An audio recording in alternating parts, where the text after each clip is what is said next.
This is the pre-recording I've done for part 2 of A Tale Best Not Told, to be published in the weeks while I'm away on holiday.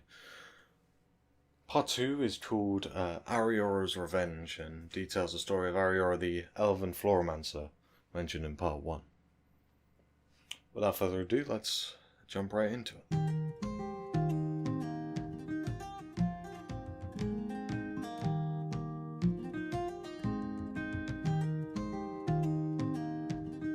Why? Why is he here? Ace knows what he did, so why? I've grown to know Ace, so I could have eventually gotten access to Winter, but this isn't how I wanted it to happen. I wasn't planning on doing something until I'd found out some more, but my target was right there before me in the tavern. So be it. I'll just have to bide my time, watch, wait, plan. The second he lets down his defenses, I'll strike. Then I'll finally have avenged them all. My family, my friends, my townspeople, I will take his life in exchange for all of theirs. Perhaps a soul as evil as his is enough to buy them all into the afterlife. I wouldn't be surprised. As he speaks with Ace, he doesn't seem to be alert. I can do it right now, I can... A hand on my shoulder? As all feelings of anger vanish, I turn to see the woman whose wings had disappeared looking down at me. Are you alright? She asks, as she tilts her head a little to the left. You look kind of spaced out. I'm fine, I smile and shake my head gently. Just lost in thought, thank you though. She looks relieved and takes a step back before spinning around to return to her seat. I'm Arioro, by the way, I say to her, retreating back. Arioro Merthapelith. She stops before turning, a wide beaming smile between her ears. Shirin Tarish, she introduces herself with a slight curtsy. But please call me Shirin. Would you like to sit down, I ask, gesturing to one of the 3 chairs at the table I reside at. I would love to, she smiles, shuffling to the seat opposite mine before sliding herself into it. Whilst all this had been happening, I'd seen in the corner of my eye, away from the brothers arguing, the Wind Elf had stood up and started to head towards the door. I was going to say something as neither Ace, Winter nor Shirin had noticed, but it's Wolfheart who makes a move, slipping out of his chair and putting himself in between the elf and the door. Leaving so soon?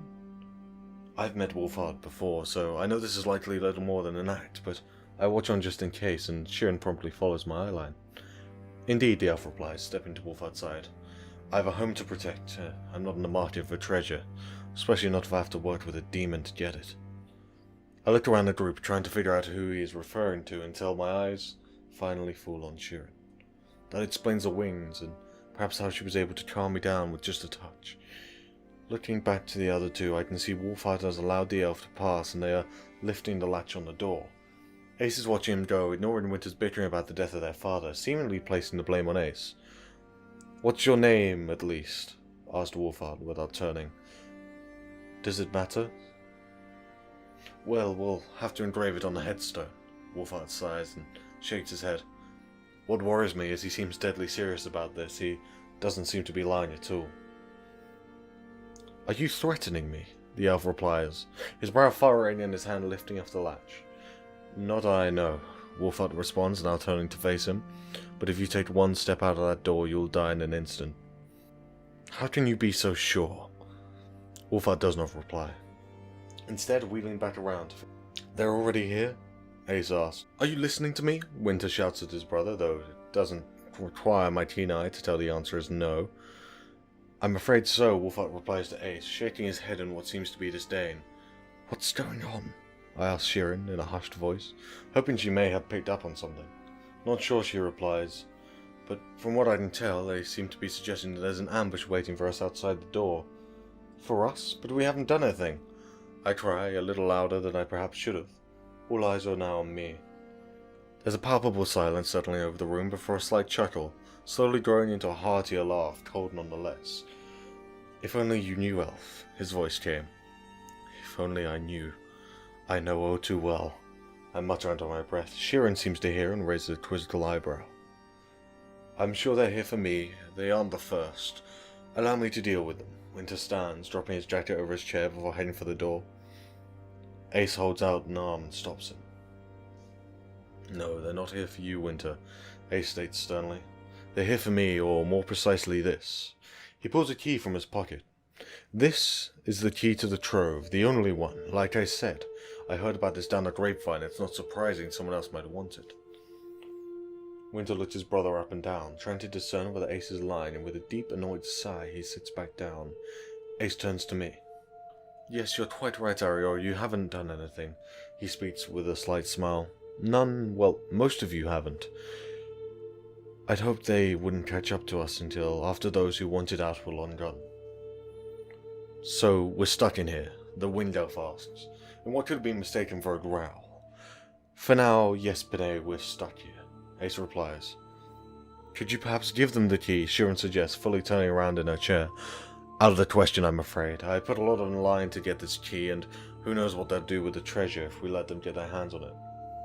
So you know who they are, Pinay snarls. Would you care to fill everyone in, Wolfheart? Ace asks, sitting down at a table, shoving the key back in his pocket. They're the followers of Fizlia Arcanare, the Alabaster Seer, direct opposition at the High Mage table to Galilea Serpent Shadow, the Onyx Sorceress, the teacher of myself and Ace. He continues to go on explaining, but my mind is elsewhere. Not only has Ace brought me face to face with the one person I hate more than anyone, but now I'm stuck in this watering hole with them. I need to take my mind off that for now. Focus on something else. If I let anger take control, I'll go too far again. Maybe Shirin can distract me. When I look, however, she's turned back towards me, and is looking dejectedly down at her lap, one hand supporting her chin, the elbow resting on the table. I look a little too long, and she notices, looking up to me. Oh, don't mind me, she shrugs. I'm used to it. So you're a demon, I ask, trying not to seem too accused to her.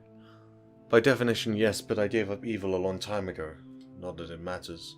Everyone looked at me the same way, assuming I killed someone they loved before I'd even said hello. I look over to Pinay, who, despite holding his conversation with the Wolfheart, was staring daggers into Shirin's back. I turn back to Shirin, who's returned to observing the floor. You know, I kind of had the same thing, I say, placing my hand on her shoulder across the table. You did? Shirin's eyes light up with enthusiasm, her body language immediately changing.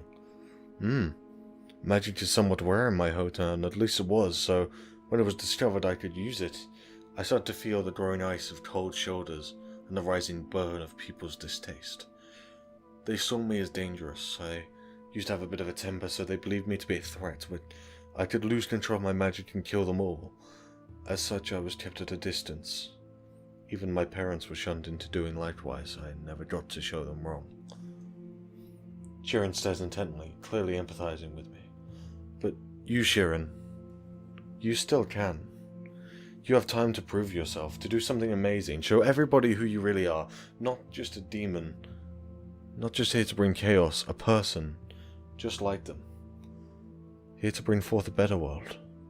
You make it sound so easy. Shirin seems bashful, blushing a little perhaps, but how could I do anything like that, on that scale, and even then there will always be people like him. She jerks her head to the side, angling towards Pinay. He seems to hear this and he sneers and returns to speaking with Wolfheart.